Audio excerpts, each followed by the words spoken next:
আসলে আপনার কাছ থেকে রঙিন চাদর নিতে খুব ভয় লাগে, একবার ধুলে ফেড হয়ে যায়। ঠিকঠাক মতো বানিয়ে দিলে আপনার কাছ থেকে আমি সবসময় নিব।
প্রতিদিন দুবার করে বাজাই, কোনো দরকার আছে? একবার গেলে কি হয়? এই শিফটে একবার, ওই শিফটে একবার, ভালো লাগে না। কি বলে তুমি দিদুন? ওই আরেকজন মায়ের চালা। ন্যাশনাল অ্যানথেমকে তুমি কেন পচা কথা বললে? ন্যাশনাল অ্যানথেম কি রে দাদুর? জাতীয় সঙ্গীত তাও জানো না? রাজর্ষি গোসল করতে আসো বাবা। সই বলো দিদুন। না বললে কি করবি রে দাদুর? শেখ হাসিনা নানিকে বলে দিব, তোমাকে অনেক বকা দিবে। বাবা, ওরে আমার প্রধানমন্ত্রীর নাতি রে। নাতি তো।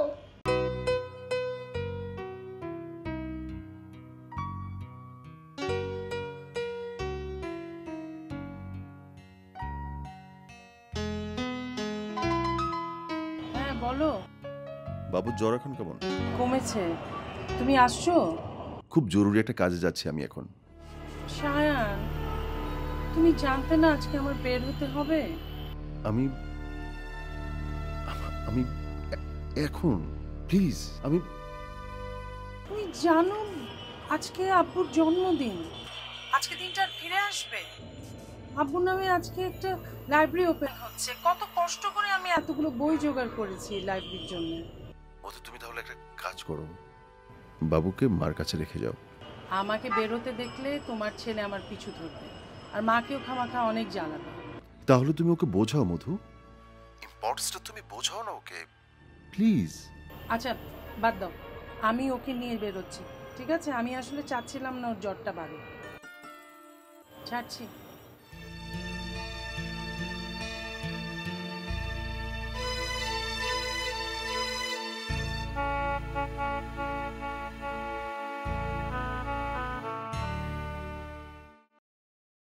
জ্বর গায়ে কোথায় যাচ্ছেন আপনি? রানা ভাই লাইব্রেরি ওপেন করতে। কই, আমাদের তো দাওয়াত দিলেন না। দাওয়াত দিতে হয়? হয়। কিন্তু আমাদেরকে তো কেউ দাওয়াত দিয়েছে, মানে তোমাকে। তুমি তো আমার। ওরে আমার সোনা রে, সোনা মানিক রে। মা দিদুন যাবে। আজ না সোনা, অন্যদিন যাব। চলো বাবা।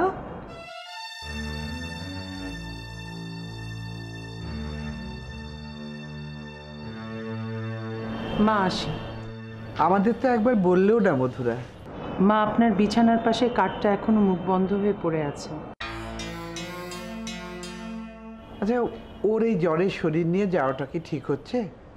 আপনার ছেলের তো মিটিং আছে, ও পারবে না। ও থাকলে তো আমি ওকে রেখেই যেতাম ওর কাছে। ও তো সবসময় আমার কাছেই থাকে, আজ আবার কি হলো? মা, গতকাল আপনার প্রেশারটা অনেক বেড়েছিল, আর ঠান্ডা জ্বর হলে ও খামাখা অনেক জ্বালায়, আর ও নিজেও যেতে চাচ্ছিল আমার সাথে, তাই। মা চলো। চলো বাবা, মা আসি।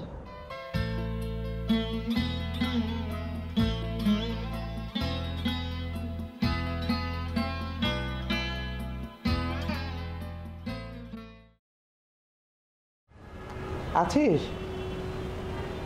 শুনলি তো, লোকে কি বলবে বল? বলবে নিজের নাতিকে রাখতে পারে না। কোথায় যাচ্ছে? আরে ওই যে গন্ডগোলের বছর। মা, গন্ডগোলের বছর না, মুক্তিযুদ্ধের বছর। আর আমার বাবা একজন শহীদ বুদ্ধিজীবী। মা,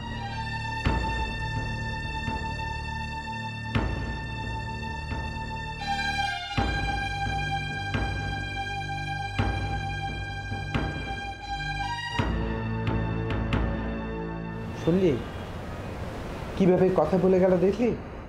ও আমার দেশের মাটি, তোমার পরে ঠেকাই মাথা।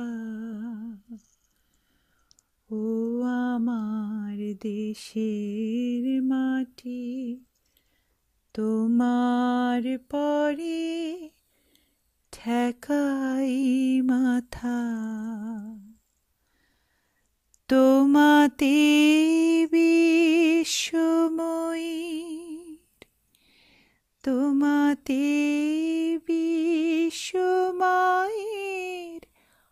আঁচল পাতা। ও আমার দেশের মাটি, তোমার পরে ঠেকাই মাথা।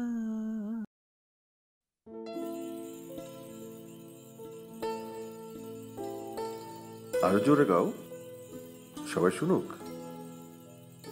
তুমি কি করে বুঝলে আমি ছাদে? গাড়ি যখন বাসার সামনে আসলো, ঠিক তখন একটা মিষ্টি হাওয়া আমার মুখে ছাপকে দিল, আর তখনই বুঝলাম আমার মধু এখন ছাদে একা। আমি ভেবেছিলাম আজকে তোমার দেরি হবে। তাই? ও, আজকে প্রোগ্রাম কেমন হলো? ও, প্রোগ্রাম খুব ভালো হয়েছে। রাজস্বী যা এনজয় করেছে জানো। জ্বর কেমন ওর? ওর জ্বর নেই। ও, তোমার ওখানে লাইব্রেরিতে বইটই পেয়েছো? কালেকশন কেমন? বই পেয়েছি, কিন্তু আসলে জানো লাইব্রেরিতে আরো অনেক বই দরকার। তুমি ওদেরকে বলো আমি 3000 বই দেবো, তবে শর্ত আছে। বইগুলো তুমি নিজের পছন্দে কিনবে। Thank you. শুধু থ্যাংক ইউ?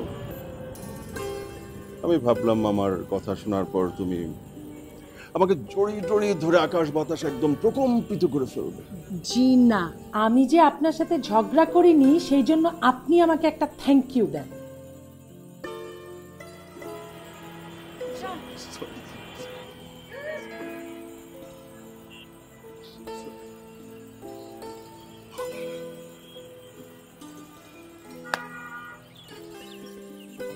জানো সায়ান, আমার না মাঝে মাঝে একটা চিন্তা হয়, এই যে তুমি শিক্ষিত, দেখতে সুন্দর, ভালো ফ্যামিলি, বড়লোক ফ্যামিলি, আমার মতো একটা মধ্যবিত্ত ফ্যামিলি যার বাবা নেই, তাকে বিয়ে করার জন্য এত খেপেছিলে কেন?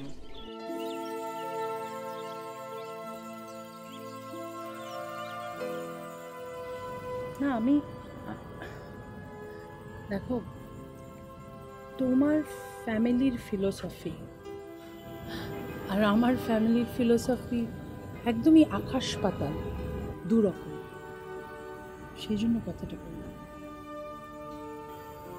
একটা ফ্যামিলির ফিলোসফি আর একজন ব্যক্তির ফিলোসফি এক তো হতে পারে না। দেখো যে আমাদের চারপাশে অনেক শিক্ষিত, অনেক মহাশিক্ষিত, আমি এদেরকে জ্ঞান পাপী বলি, হ্যাঁ, আছে যে যারা তাদের কথাবার্তায় কার্যকলাপে প্রায় মুক্তিযোদ্ধা এবং মুক্তিযোদ্ধাদের হেয় করে, বুঝে না বুঝে আমি জানি না। আবার এরাই কখনো কখনো রাজাকারদের গ্লোরিফাই করে তাদের কার্যকলাপে। আমি আমি আমি সবার কথা বলছি না, আমি সব শিক্ষিত মানুষের কথা বলছি না, আমি কারো কারো কথা বলছি, ঠিক কিনা বল? তোমার যে শিক্ষা আর তোমার মানুষ হিসেবে যে ফিলোসফি আছে, সেটাই কিন্তু আমাকে এইখানে এই পরিবারের শক্ত করে দাঁড় করিয়ে রেখেছে।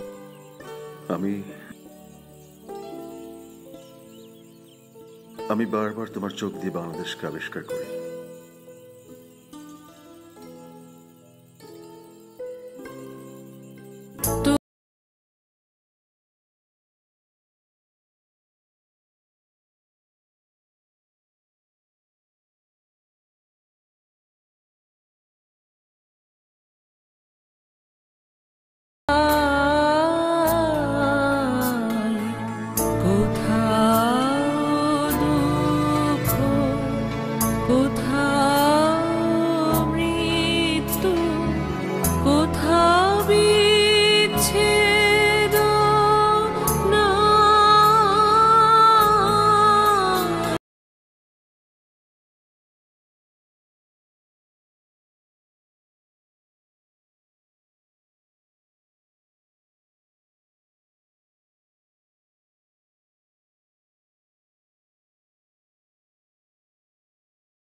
ব্যথা পাবে, ব্যথা পাবে, এত জোরে না।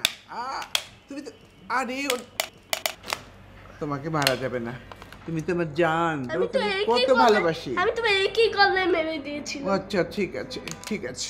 এই দেখো আমারটা দৌড়াতে পারে, তোমারটা দৌড়াতে পারে না। আমি তো আরো জোরে উঠতে পারি আসলে। দেখি দেখি, আমি তো উঠতে পারি। কি হলো এভাবে তাকিয়ে আছো কেন? এভাবে দেখতে নেই, নজর লেগে যাবে মায়ের, সেই জন্যই ওর জ্বরটা ছাড়ছে না। এসো আবার খেলি।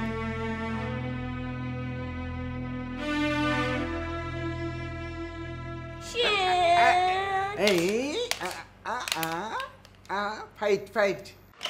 বাবা আমাকে একটা থর হ্যামার কিনে দিবে। কি থর হ্যামার কিনে দিবে? থরের হ্যামার? থরের হ্যামার তো বাবা অনেক ভারী, অনেক ওজন, বাবা তো তুলতে পারবো না, অনেক অনেক ওজন না। আমি পাবো, আমার কাছে অনেক পাওয়ার আছে। বাবা তুমি এখন একটু দাদুর সঙ্গে খেলো, হ্যাঁ? বাবা জাস্ট দেখে আসছি মা কি করছে। বাবা তোমার বেস্ট ফ্রেন্ড কে? মা? অবশ্যই মা, তবে মার চাইতেও একটু বেশি, না একটু না, অনেক বেশি একজন আছে, অনেক বেশি। শেষ তো বলা যাবে না। আমি বলা যাবে না তো। আমি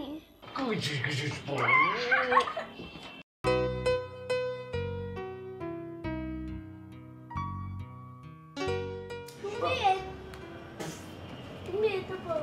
এটা আমি পড়বো? হ্যাঁ এটা। তো এটা পড়লে তো আমি সুপার হিরো হয়ে যাব। হ্যাঁ আমাকেও দিদুনকেও।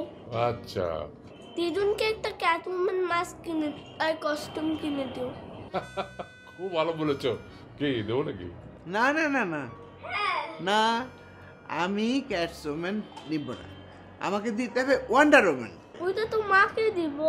এটা হ্যাঁ, এটা ভালো লাগবে। করো, ক্যাটউম্যানের মতন। হ্যাঁ হ্যাঁ, করো করো করো, করতে করবো। এটা দিবা হ্যাঁ, আমাকে। তুমি পড়ো, তুমি পড়ো। এই যে আমি পড়ছি না, এই যে দেখো আমি কি এই যে উল্টা উল্টা। ও আচ্ছা, তাহলে কি করবো? এই এরকম করবো তো না? আচ্ছা আচ্ছা, এই দেখে এই দড়িটা নিয়ে কি ভালো লাগে? পচা লাগে।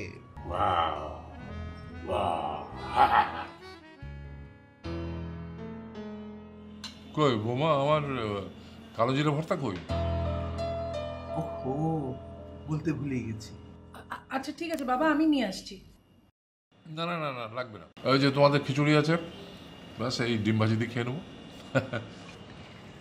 এই তোমাকে একটু আচার দেই? নাও না একটু,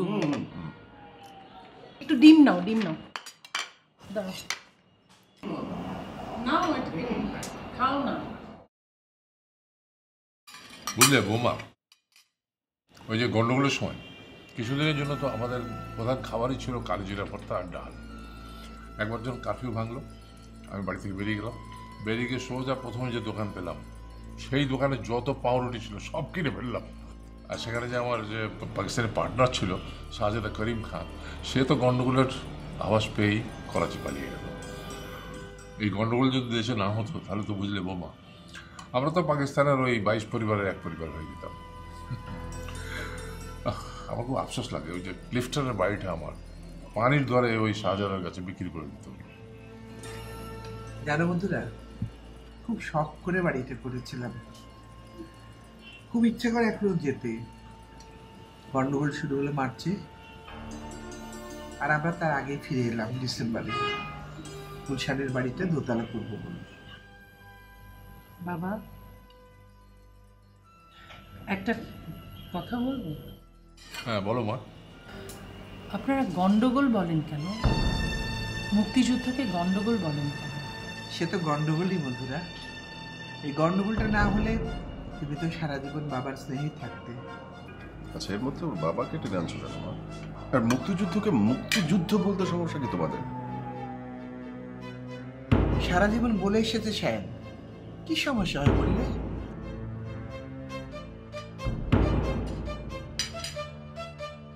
সেটাই, কি যে সমস্যা সেটা যদি তোমাদের বোঝাতে পারতাম।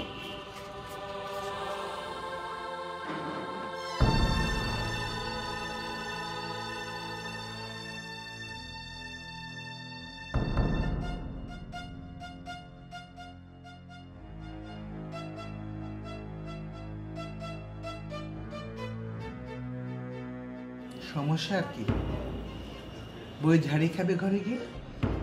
আচ্ছা তুমি বলো, আমি কি ভুল বললাম? এই গন্ডগোলটা না হলে ওকে সারা জীবন এতিম থাকতে হতো না।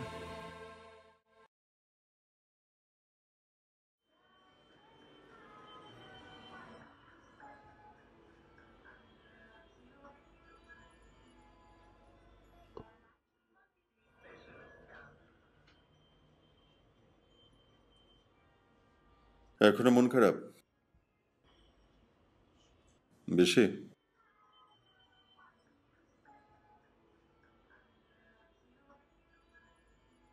আমার উপর রাগ?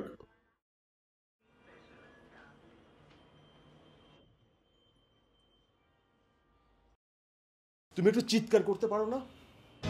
গলা খুলে একটু চিৎকার করে আমার সঙ্গে ঝগড়া করো তো। চিৎকার করো, চিৎকার করো, আমার সঙ্গে চিৎকার করো।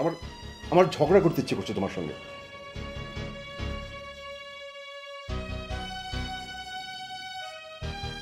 কয়েকদিন আগে আমি অফিস থেকে বেরোলাম আর কি, গাড়িতে পাশে রিক্সায় একটা ছেলে একটা মেয়ে ঝগড়া করছে।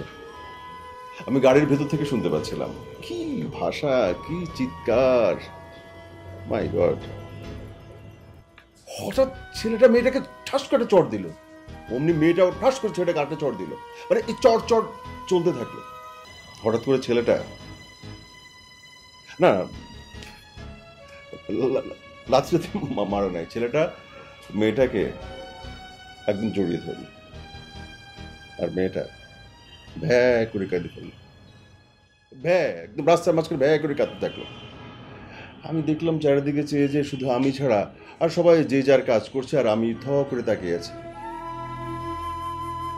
একটা জিনিস খেয়াল করেছো, ছেলে মেয়ে দুটা প্রেমের মধ্যে কিভাবে আছে, একদম বুঁদ হয়ে আছে না?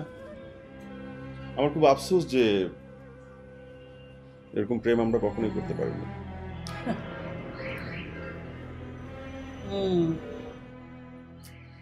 তো তোমার সত্যি ওইভাবে প্রেম করতে খুব ইচ্ছে করে, তাই না? লাভ নাই তো, বয়স নেই। যে বয়সে ভাবে প্রেম করার কথা ছিল সেই বয়সে বইয়ের ভিতরে মুখ বুঝে বসেছে। শোনো, আমি ছোটবেলায় খেলাঘর বলে একটা সংগঠন করতাম। সেখানে গান করতাম, নাচতাম, কবিতা আবৃত্তি করতাম। কবিতা আবৃত্তিটাই বেশি করতাম। আমি সবসময় ভাবতাম যে পৃথিবীতে কেউ না কেউ বসে আছে আমার সেই আবৃত্তি শোনার জন্য। আমার কাছে ওটা মানেই প্রেম ছিল।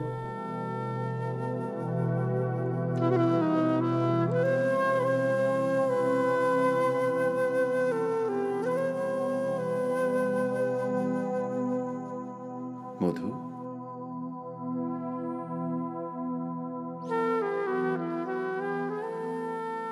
আমাকে নিয়ে তোমার অনেক আফসোস যে আমি তোমাকে বুঝি না। না, কোনো আফসোস নেই। আর আফসোস নেই বলেই এরকম একটা অন্যরকম ফিলোসফিক্যাল অ্যাটমসফিয়ারে আমি তোমার পাশে দাঁড়িয়ে আছি, তোমার বুকের মধ্যে বসবাস করছি। আমি একটা কথা বিশ্বাস করি। আমি বিশ্বাস করি উপলব্ধি জিনিসটা তুমি একজন মানুষ আরেকজন মানুষের ভিতরে তৈরি করে দিতে পারে না। এই উপলব্ধি বিষয়টা আসে একদম ভিতর থেকে, এটা এমনিতে আসে। আমি কথাটা কেন বলছি তোমাকে বুঝতে পারছো?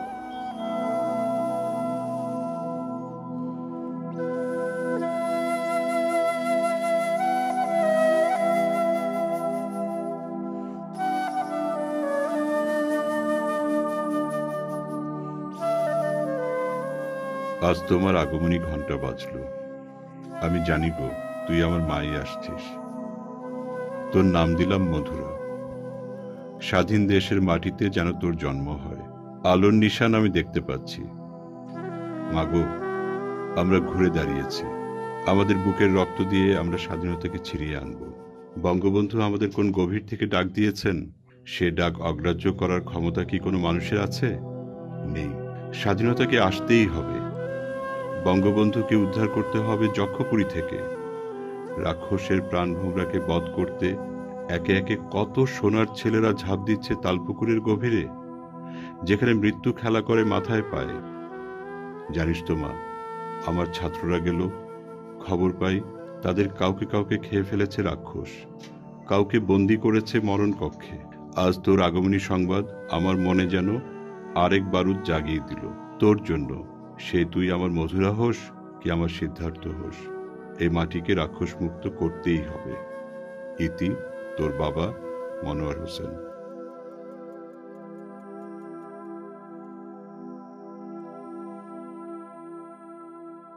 হ্যাঁ রে, শোন না, আজ শায়ানের বাবা না আমার জন্য একটা ডায়মন্ড সেট নিয়ে আসছে। হঠাৎ করে সারপ্রাইজ আর কি। হ্যাঁ, আরে তুই কখন আসবি? তোকে না দেখানো পর্যন্ত আমার শান্তি হচ্ছে না। তাড়াতাড়ি আয়, খুব সুন্দর।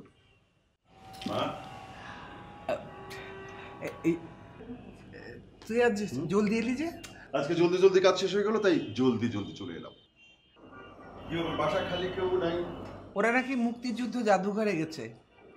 শ্যান শোন, তোর বাবা বলছিলেন ডিসেম্বরে আমরা সবাই মিলে ভ্যাকেশনে যাব। ও, কোথায়? ডিজনিল্যান্ড। কোথায়? ডিজনিল্যান্ড, দাদানকে দেখাতে যাব। ঠিক আছে, তুমি 20 তারিখের পরে করো। হ্যাঁ, আরে আমি তো বলে দিয়েছি এই ডিসেম্বরের সেকেন্ড উইকে টিকিট বুকিং দিতে। কাজ আছে, যেতে পারবো না, 20 তারিখের পরে করো প্লিজ। আমি জানতাম তুই এই কথা বলবি। তোর কোনো কাজ নেই, মধুরা যাবে না।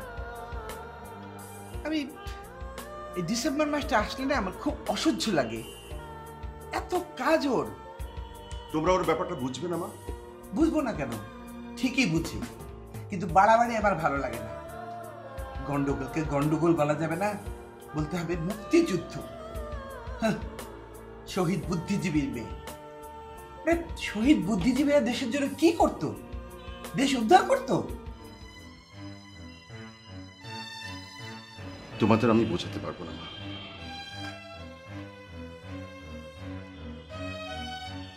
একটা জিনিস ভাবো তো মা, বাবা স্বাধীনতার পরে একচেটিয়া ব্যবসা করেছে না? বাবার সার্টিফিকেট আছে, মুক্তিযুদ্ধের সার্টিফিকেট আছে না বাবা? আমার বাবা মুক্তিযোদ্ধা, সে সার্টিফিকেট সময় সুযোগ মতো বাবা ঠিকঠাক ব্যবহার করেছেন কিন্তু এত বছর ধরে। আর হ্যাঁ মা, মধুর জন্যই ঠিক মধুর জন্যই ডিসেম্বরের শেষ সপ্তাহে প্রোগ্রামটা তুমি ঠিক করবে।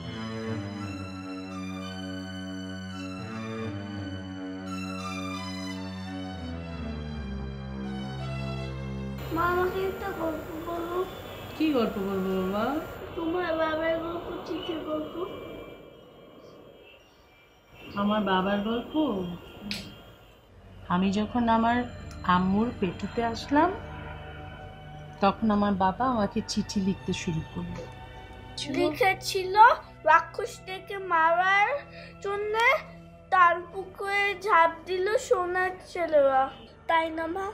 হ্যাঁ, ওই সোনা বাচ্চা। আরেকটা চিঠি বলো। দেখি তো চিঠিটা। নানা ভাইয়ের চিঠি।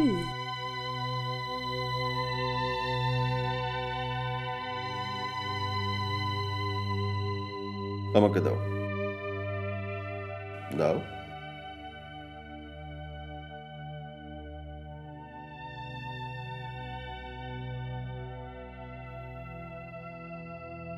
বাবা,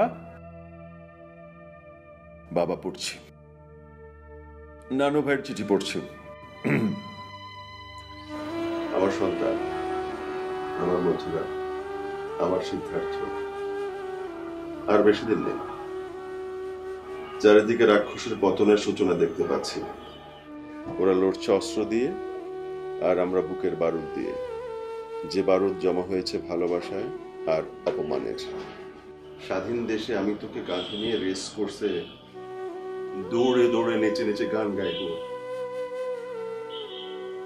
আমার সোনার বাংলা, আমি তোমার ভালোবাসি। ভালো দেশ মানে শুধু এক টুকরো ভূখণ্ড নয়, দেশ মানে মা, আমি, তুমি। দেশ মানে সত্য, দেশ মানে দেশের মানুষও। হতে পারে কেউ কেউ ভুলে ভরা, তারা ওই মাটির, এই দেশের। সবার মাঝে আলো জ্বালাতে হবে, আলো জ্বালাতে হবে ভালোবাসার। স্বাধীনতা, স্বাধীনতা মানে মুক্তি, স্বাধীনতা মানে দায়িত্ব, স্বাধীনতা মানে সহানুভূতি, সম্মান নিজের, অন্যের। তুমি মথুরা হও বা সিদ্ধার্থ, তুমি মনে রেখো সবকিছু বিশ্বাসের সঙ্গে রেখো মাটিকে। আর যে লড়াই আমরা করছি মুক্তির জন্য, সেই মুক্তিযুদ্ধকে। আলো আসছে, আলো আসছে চারিধারে দিয়ে। আর যেন স্বাধীনতার আরেক নাম মানবিকতার জয়গান। সেই জয়গানকে বিশ্বময় ছড়াতে স্বাধীনতার ডাক দিয়ে বঙ্গবন্ধু কোথায় কোন অজানা মৃত্যুকূপে আছেন জানি না। ইতি তোমার বাবা মনোয়ার হোসেন।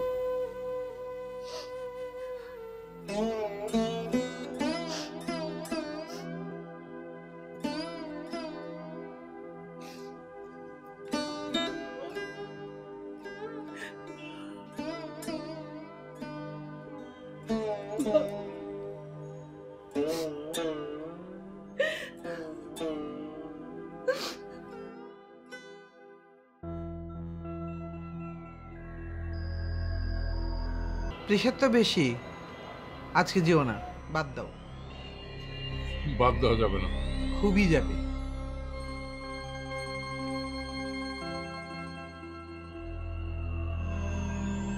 আমার প্রেশার মাপো। তোমার প্রেশার মাপা যাবে না, তোমার প্রেশার যেন কখনো মাপতে না হয় ভাইয়া।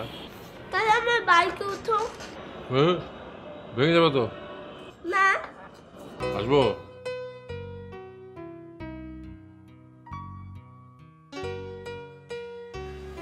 এই যা।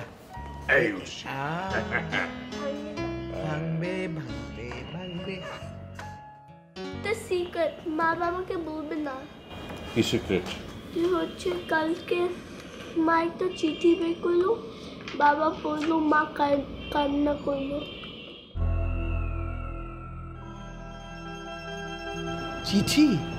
হ্যাঁ, চিঠি, লেটার। চলো ভাই, চলো।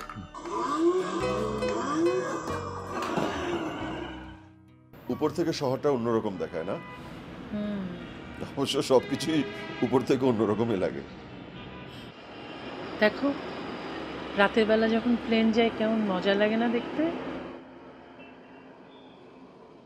এক একটা প্লেনে কত কত গল্প, তাই না? কেউ হয়তো অনেক বছর পর দেশে আসছে, কারো বউ হয়তো অপেক্ষা করছে, বউয়ের কাছে আসছে, কারো হয়তো বাবা মা মারা গিয়েছে, দেশে আসছে। তোমার মনে আছে ওই যে আমরা একবার কানাডা থেকে ফেরার পথে ফ্লাইটে, হ্যাঁ, একটা বাচ্চা খুব কাঁদছিল। কি যে কাঁদছিল, ওই বাচ্চাটার বাবার কোলে, এবং যাত্রীরা খুব মানে যা তা বলা বলি করছিল বাচ্চাটার কান্নায়। খুব কান্না থামছে না। তুমি, হ্যাঁ, তুমি গিয়ে বাচ্চাটার বাবার কাছ থেকে কোলে নিলে, চুপচাপ একদম তোমার কোলের মধ্যে ছিল। তারপর হঠাৎ করে আবার কান্না শুরু করলো। বাচ্চাটা যখন কান্না শুরু করলো, আবার যাত্রীরা কি সব বলা বলি শুরু করলো। একজন তো বলেই বসলো যে বাচ্চাটার মা কি যে বাবার কাছে ছেড়ে দিল। হ্যাঁ, তখন বাচ্চারা বাবা একটা কথা বলছিল যে বাচ্চারা মা ফ্লাইটে আছে, কফিনে। সত্যি বিশ্বাস করো, আমার এখনো ওই কথাটা মনে হয়, এত কষ্ট লাগে, এত কান্না পায়, আমি এখনো বলতে পারিনি। তোমাকে একটা কথা বলি, আমি যখন ছোট ছিলাম, ধরো 5-7 বছর বয়স, আমিও বাবাকে খুঁজতাম। যখন স্কুল থেকে বাড়িতে আসতাম, দৌড়ে মাঠে চলে যেতাম। এরোপ্লেন উড়ে যেত, হাত নাড়িয়ে বলতাম টাটা বাবা, টাটা। কারণ আমাদেরকে বলা হয়েছিল, তোমার বাবা বিদেশে থাকে, তুমি যখন লেখাপড়া করে অনেক বড় হবে, তখন তোমার বাবা তোমাদের কাছে আসবে। আমার বাবা একজন শহীদ বুদ্ধিজীবী, দেশের জন্য প্রাণ দিয়েছে।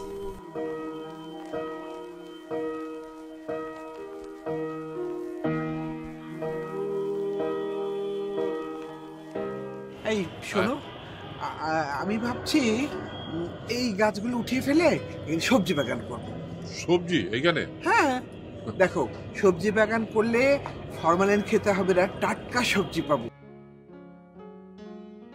কংগ্রাচুলেশনস, কনগ্রেটস বাবা। থ্যাংক ইউ মাই বয়। বাবা এবার টপ বিজনেসম্যান অ্যাওয়ার্ড পেল। তাই? বাহ! কিন্তু তোমার ছেলেকে বলো, ওরা অ্যাওয়ার্ডটা দিলেই পারত। আমি তো কতদিন ধরে বলছি যে আমি এবার অ্যাডভাইজার হয়ে যাই, আমার কথা কে শুনে? বাবার একটা ভার আছে না, কোথায় বাবা আর কোথায় আমি। এবার কিন্তু আমি পার্টি দিয়ে ছাড়বো। ছোট্ট বাড়ি বলে তুমি পার পাবে না। না না, এই বাড়িতে দিলে মানে কনজেস্টেড হয়ে যাবে, বরং কোনো হোটেলে দিয়ে দেবো। আরে না না, হোটেলে জমে না। এক কাজ করি না, ছাদেই করি, শুধু কয়েকটা পোর্টেবল এসি আনলেই হয়ে যাবে। এই শীতে এসে কি করবে তুমি? তাও তো বটেই। ও, মধুরা কি ফিরেছে? ওর আরো ঘন্টাখানেক লাগবে।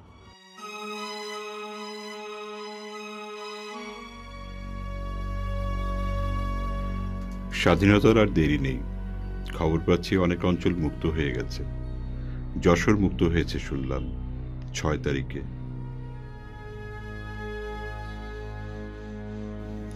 গত কয়েকদিন ধরে বাড়ির সামনে কয়েকজনকে ঘোরাঘুরি করতে দেখছি।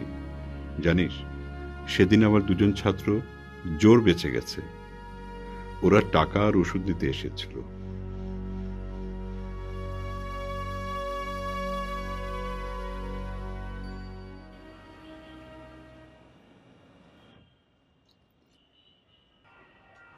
বাবা, কংগ্রাচুলেশনস। থ্যাংক ইউ বাবা। কই রাজেশ কই? ঘুমাচ্ছে। তোর বাবাকে কে উইশ করেছিল জানিস? কে? স্যাম ড্যানিয়েল, আমার অনেক ঘনিষ্ঠ বন্ধু, আইরিশ। আমি তো ভেবেছিলাম সে বেঁচে নেই। সে কিন্তু গুগলে আমাকে সার্চ দিয়ে দিয়ে বের করেছে। এই সার্চ দিতে দিতে এবার আমার এই যে বিজনেস অ্যাওয়ার্ডের খবর পেয়ে সে ফোন করেছিল।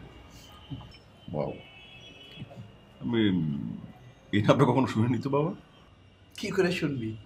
তোর তখন 3 মাস বয়স, ওই যে গন্ডগোলের বছর। স্যাম তখন আমাদের বাসায় ছিল, তারপর ওর দেশে চলে গেছে। মা মুক্তিযুদ্ধ। শোনো মধুরা, সব সময় এক কথা বলবে না। কোনো কথা বলে শান্তি নেই। মুক্তিযুদ্ধে কি শুধু তোমার বাবা মরেছে, আর কেউ মরেনি? আর কারো কোনো কিছু হয়নি? সেদিন ফোনে কথা বলতে গেলাম, তুমি মাঝখানে বললে মুক্তিযুদ্ধ বলতে হবে। শোনো, কথার মাঝখানে কথা বলা রীতিমতো একটা বেয়াদবি। মা তুমি তুই চুপ কর, সারাদিন শুধু মিউ মিউ করিস।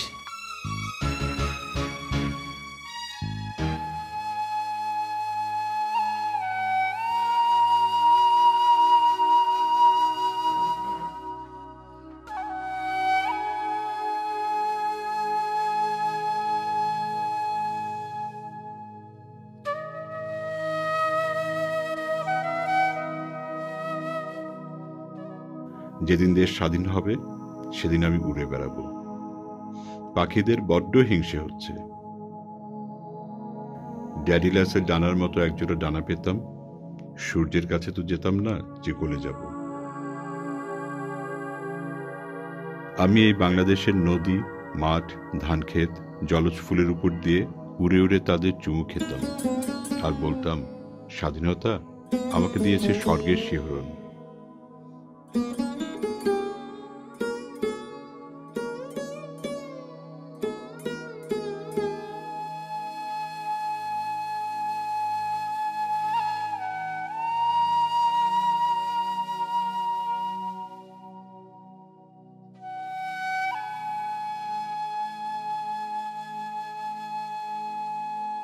কাল সারা রাত জেগে তোর মায়ের পেটের উপর হাত রেখে বসেছিলাম আর তোর আনন্দ অনুভব করছিলাম। তুই জেনে গেছিস নাকি স্বাধীনতার খবর?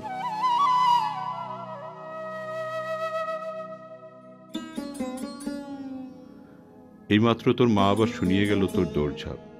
তুই আজ এত অস্থির কেন রে? আমার ভেতর থেকে যে তুই।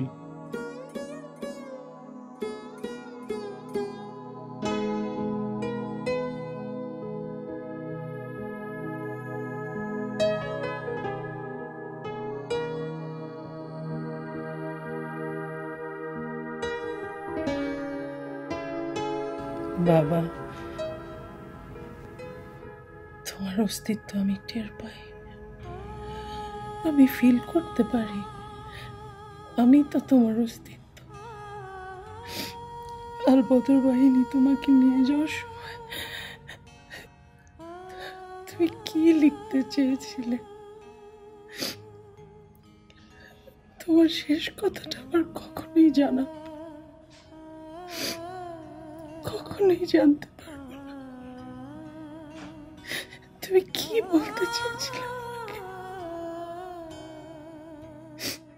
ও হ্যাঁ, যা তোকে বলছিলাম, এই তোর ফুপা বারবার শায়নকে বলেছে সে আর চেয়ারম্যান থাকবে না, কিন্তু শায়ন তো শোনে না।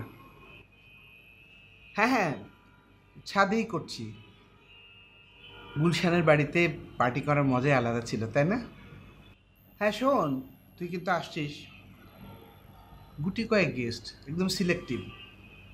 আবার 24 তারিখে ভ্যাকেশনে যাব, তখন আর হবেই না। ঠিক আছে, আমি রাখি। হ্যাঁ শায়ান, কি মা?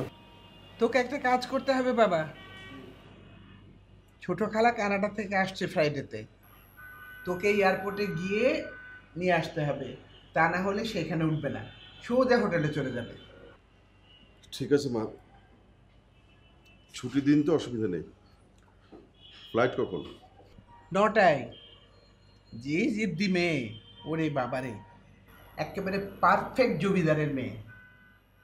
অবশ্য তোর বাবাকে একবার বিজনেস করার জন্য অনেক টাকা দিয়েছিল, কতবার দিতে চেয়েছি, না ফেরত নেয়নি।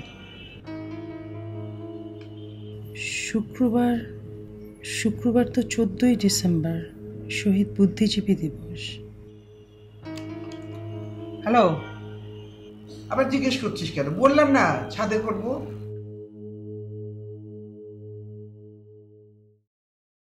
এই শোন, একদম দেরি করবি না, তাড়াতাড়ি চলে আসবি। হ্যাঁ, ড্রেস কোড মনে আছে তো? পার্পল শাড়ি। কি তোর পার্পল রঙের শাড়ি নেই? এক্ষুনি মার্কেটে যাবি, শাড়ি কিনে পরে তারপরে আসবি, ঠিক আছে? মা আসি। একটু রাখতো, আমি পরে কথা বলছি। আসছি মানে? কোথায় যাচ্ছ তুমি? মা, আজকে 14ই ডিসেম্বর, শহীদ বুদ্ধিজীবী দিবস। আজ বাসায় তোমার একটা পার্টি, আর তুমি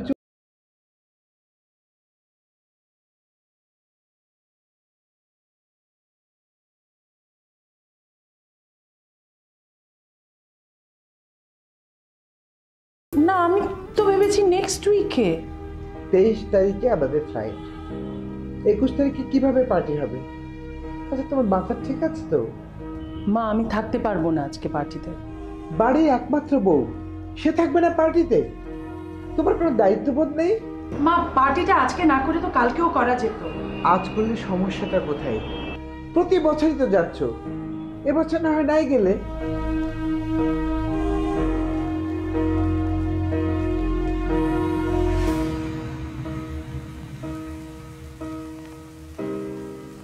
মা, আমি আপনাদের মেয়ের মতন, এই বাড়ির একমাত্র বউ। আপনার একবারও মনে হলো না যে আজকে এরকম একটা পার্টি করা অত্যন্ত অমানবিক? আর তোমার শ্বশুর যে অ্যাওয়ার্ড পেলেন, সেটার কোনো মূল্য নেই তোমার কাছে? অবশ্যই আছে, তাই বলে আজকের দিনে কেন, অন্য দিনও তো হতে পারত। শুধু আজকের দিন নয়, প্রতি পদে পদে তোমার ইমোশন। গন্ডগোল কেন বলি, আফসোস কেন করি, হেন তেন, যাও গে। ও আজকে আমি এসব কথা তোমাকে বলছি না, আজকে অন্তত রেখে দাও।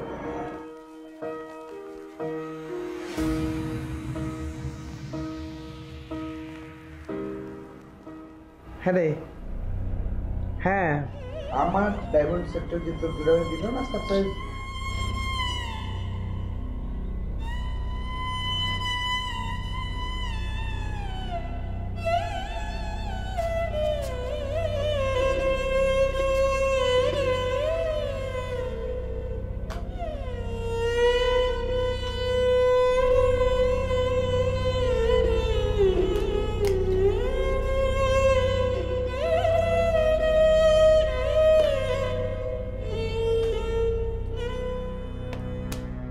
আমি কখনো অভিযোগ করি না, সবসময় চুপ করে থাকি, কষ্ট পাই। আমার পক্ষে তোমার বাবা মার সাথে আর থাকা সম্ভব না স্যার। মানে আমি তোমার বাবা মার সাথে থাকবো না। বছরে 365 দিনের মধ্যে 364 দিন আমি ওনাদেরকে দিই, তার মধ্যে একটা দিন কি আমি আমার নিজের জন্য পেতে পারি না? আমি কি এটুকু আশা করতে পারি না যে ওনারা অন্তত একটা দিন আমার পাশে থাকবে? ঠিক আছে, পাশে না থাক, কিন্তু আমাকে অপমান করবে না। সব ঠিক আছে, সব ঠিক আছে, কিন্তু তার মানে তুমি ওনাদেরকে ছেড়ে যাবে, এর মানে কি? মানে তুমি জানো?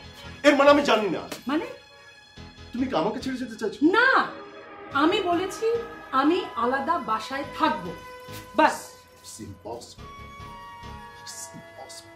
আমি রাজস্বীকে নিয়ে আমাদের বাড়িতে চলে যাব, বাস। আরে পাগলামো করো মতো, প্লিজ। আমি কোনো পাগলামি করছি না শায়ান। আমি আমাদের বাসাতে যাব, আমি বাসা ক্লিন করে এসে রাজস্বীকে নিয়ে চলে যাব, বাস। তোমার যখন সময় হবে তুমি এসে আমাদেরকে দেখে যাবে। কি এমন হলো যে তুমি এমন করছো?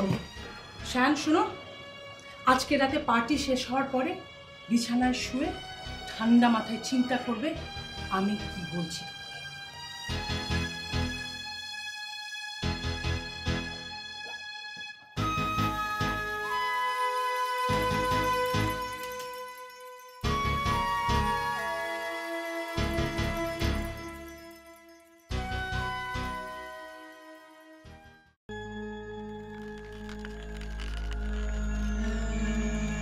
রাখছি, পরে কথা বলছি।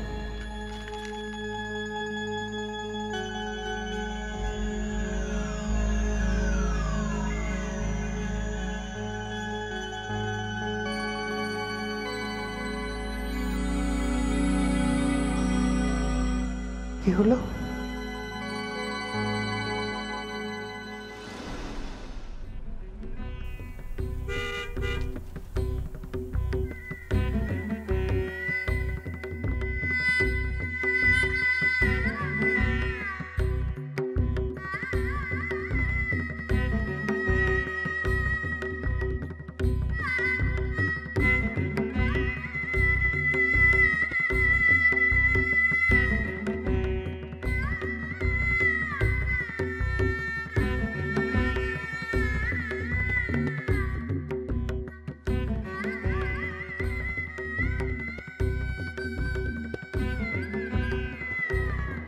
মোবাইল লাগেজটি কোথায় গেল? চলে গেছে। কোথায়? ওদের বাড়ি চলে গেছে। কোথায়? ওদের বাড়ি চলে গেছে।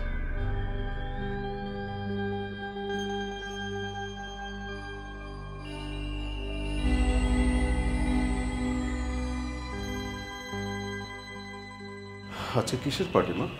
কেন, তুই জানিস না? তোর বাবার অ্যাওয়ার্ড পাওয়ার পার্টি। সেদিনই তো বলেছিলাম, ভুলে গেলি?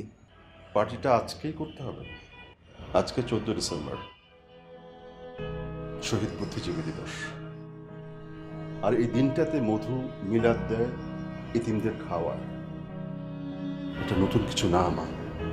হ্যাঁ, প্রতি বছরই দেয়। এবছর নয় নাই দিল।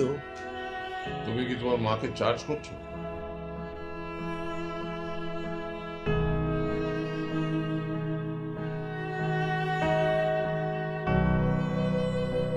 না বাবা, আমার স্ত্রী প্রচন্ড অভিমান করে কেন বাড়ি ছেড়ে গেল, আমি শুধু কারণটা বুঝতে চেয়েছি।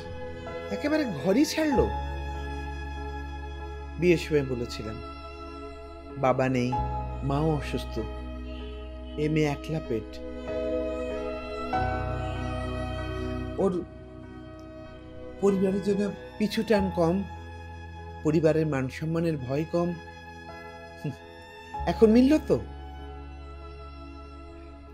এই মেয়ে আমাদের পরিবারের জন্য যায় না। কেন যে তুই বিয়ে করার জন্য খেপেছিলি? ও এক শহীদের মেয়ে, এই জন্য ওকে বিয়ে করার জন্য খেপেছিলাম। ওর মধ্যে যে মূল্যবোধ আছে, ওই মূল্যবোধটা যেন আমার সন্তানের মধ্যে আসে। দেশের প্রতি, দেশের মানুষের প্রতি ওর যে ভালোবাসা, সেটা যেন আমার সন্তানের মধ্যে আসে, এজন্য খেপেছিলাম। আমার মন খারাপ, এটা ওকে মুখ ফুটে বুঝিয়ে বলার দরকার হয় না মা। তোমার ছেলেকে দেখলে সে বুঝে যায় আমার মন ভালো না খারাপ।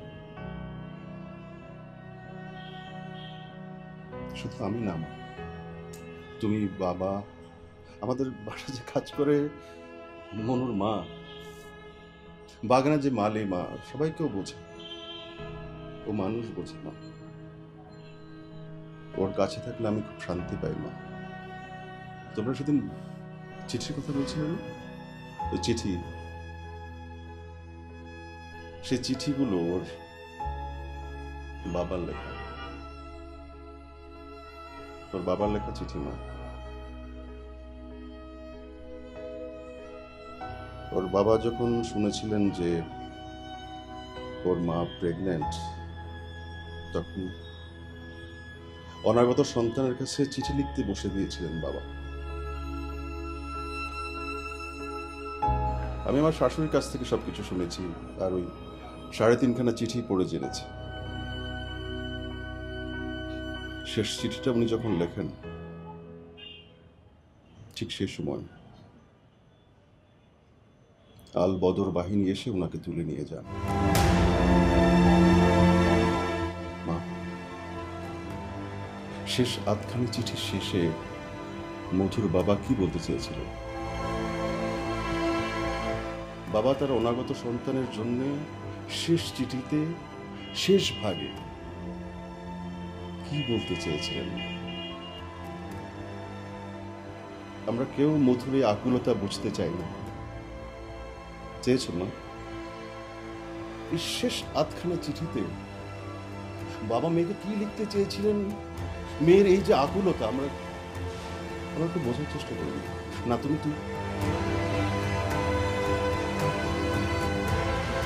আমরা কখনো কোনো কষ্ট শেয়ার করতে চাই না, বুঝতেই তো চাই না। মাও শুধু বছরে 365 দিনের একটা দিন চেয়েছে, একদিন। এই একটা দিনে আমরা যেন ওর পাশে থাকি, আর বেশ কিছু চাই না। ওই একটা দিনে কিন্তু ওর পাশে আমরা থাকছি না মা। আমি মধুকে বিয়ে করেছি এই জন্য যে ওর বাবা একজন শহীদ।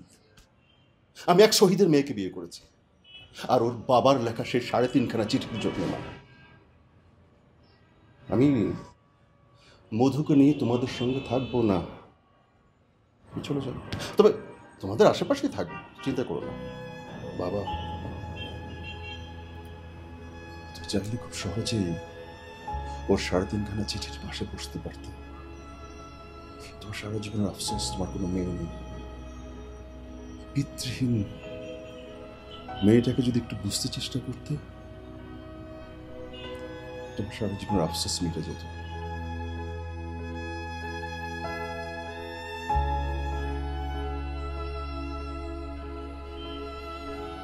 দাঁড়াও,